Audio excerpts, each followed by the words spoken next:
The patterns of development in reverse order are definition, classification and division, comparison and contrast, cause and effect, process, exemplification, description, and narration.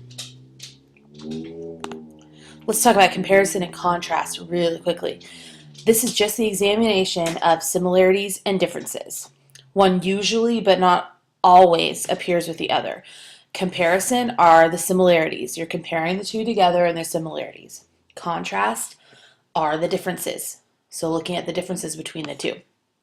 That's the difference between comparison and contrast. Here are some transitional expressions that can be used in contrast. So again, these are some things that you can put in your tool belt as you're writing different paragraphs or things about with comparison and contrast. And those transitions are although, whereas, but, however, conversely, on the other hand, in contrast, while, yet, and unlike. So you can use those when you're talking about contrast, and those are talking about differences.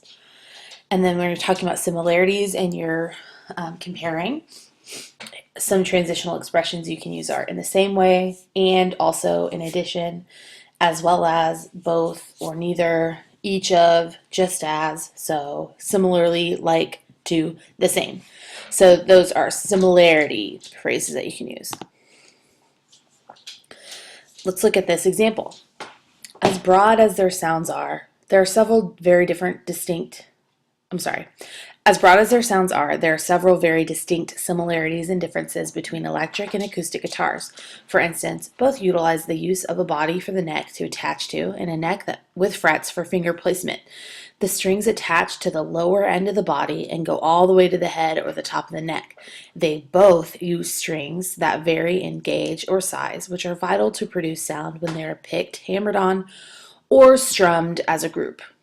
Similarly, each is tuned in the same manner to produce the proper tone desired. There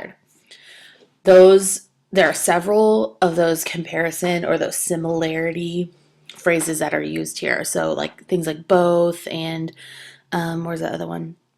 They both use, or similarly, each is, da da da. An acoustic guitar needs no amplifier to make it sound loud enough to be heard. An acoustic guitar uses the body of the guitar as its amplifier. Because the body is very thick and hollow, it is able to project its own natural sound loudly.